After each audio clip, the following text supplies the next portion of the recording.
राजस्थान स्तंभ न्यूज के लिए विधानसभा चुनाव 2023 पर अनिल जांदू की रिपोर्ट। टिकट वितरण होने के साथ साथ रालोपा और जेजेपी की बागियों पर अब पैनी नजर बनी हुई हैं।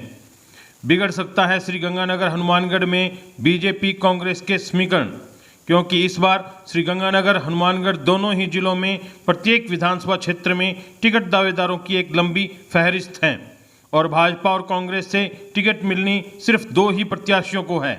इससे लगभग यह तो तय है कि कांग्रेस और बीजेपी दोनों में ही बागियों की तादाद ज़्यादा रहेगी। जिस पार्टी में बागी ज़्यादा खड़े होंगे उस पार्टी को वोटों का विभाजन हो जाएगा और उस पार्टी को नुकसान उठाना पड़ेगा। यह तो फाइनल है।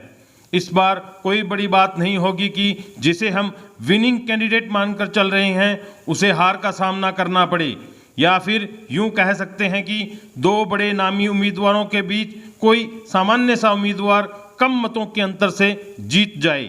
भारतीय जनता पार्टी और कांग्रेस दोनों ही पार्टियां श्रीगंगानगर हनुमानगढ़ जिलों में जैसे जैसे प्रत्याशियों की घोषणा कर रही है वैसे वैसे ही आम मतदाता के दिमाग में यह चल रहा है कि क्या होगा और कसमकस जारी हैं, जैसी गुत्थी हैं, जैसे जैसे सूचियां जारी हो रही हैं वो अब सुलझती जा रही हैं। नौहर विधानसभा क्षेत्र में तो चुनाव की तस्वीर साफ हो गई है। हालांकि इस बार भाजपा के साथ साथ कांग्रेस को भी बागी नेताओं के जनाधार पर नजर दौड़ानी पड़ रही है।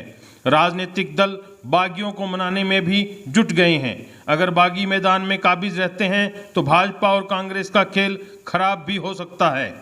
संगरिया में भाजपा ने वर्तमान विधायक गुरदीप शापिनी को प्रत्याशी बनाया है, तो वहीं भाजपा से बागी होकर गुलाब सिंवर ने निर्दलीय चुनाव लड़ने के फैसला ले लिया है। बीजेपी और रालोपा दोनों ही पार्टियां गुलाब सिंवर से लगातार संपर्क में जुटी हुई हैं, लेकिन उन्होंने अभी तक स्थिति को स्पष्ट नहीं किया है। वे निर्दलीय चुनाव लड़ने के मूड में ज़्यादा हैं। रालोपा सुप्रीमो हनुमान बेनीवाल भी 24 अक्टूबर यानी परसों मंगलवार को संगरिया और सादुलशहर आ रहे हैं। सादुलशहर से संगरिया के बीच में गांव किशनपुरा उतरा था।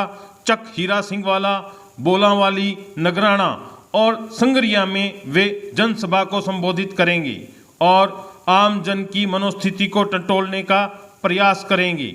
पीलीबंगा में वर्तमान विधायक धर्मेंद्र मोची को भाजपा ने जैसे ही प्रत्याशी घोषित किया तो पूर्व विधायक द्रौपदी मेघवाल ने भी निर्दलीय चुनाव लड़ने का ऐलान कर दिया। नौहर में भाजपा से अभिषेक मटोरिया और कांग्रेस से अमित चाचान के प्रत्याशी घोषित होने के बाद अब तक स्थिति शांत बनी हुई थी, लेकिन कल सोमवार सुबह 11 बजे नौहर में पूर्व भाजपा जिलाध्यक्ष और वरिष्ठ भाजपा नेता काशीराम गोदारा के निवास पर कार्यकर्ताओं और समर्थकों की एक बैठक बुलाई गई है। पिछले 35 वर्षों में किसान नेता काशीराम गोदारा द्वारा नौहर की जनता के लिए क्या क्या जनहित में कार्य किए गए उस पर मंथन करते हुए आगे की रणनीति बनाई जाएगी।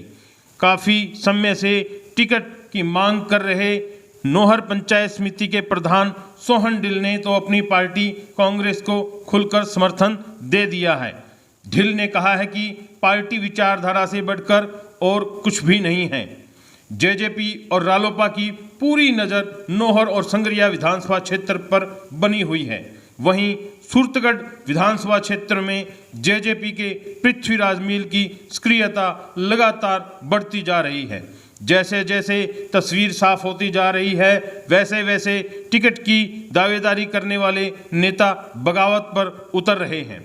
ऐसे हालात में भाजपा और कांग्रेस की डैमेज कंट्रोल कमेटी को सक्रिय होकर बागी होते जा रहे नेताओं को मनाने की कवायद तेज करनी पड़ेगी।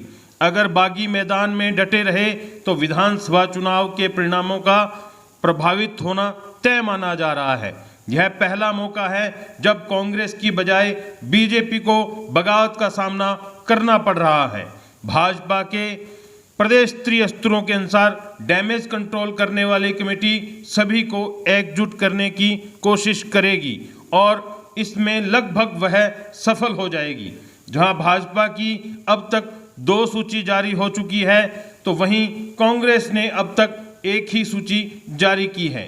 दूसरी सूची का भी सभी को बेसब्री से इंतजार है। अगर दोनों ही पार्टियों ने अपने बागी उम्मीदवारों के डैमेज को कंट्रोल नहीं किया तो हो सकता है निर्दलीय प्रत्याशी या अन्य कोई पार्टियों से आ रहे प्रत्याशी बीच में से बाजी मारकर न ले जाए और दोनों ही पार्टियों के समीकरण और इनकी योजनाएं धरी की धरी रह जाएं। राजस्थान स्तंभ न्यूज के लिए अनिल जांदू।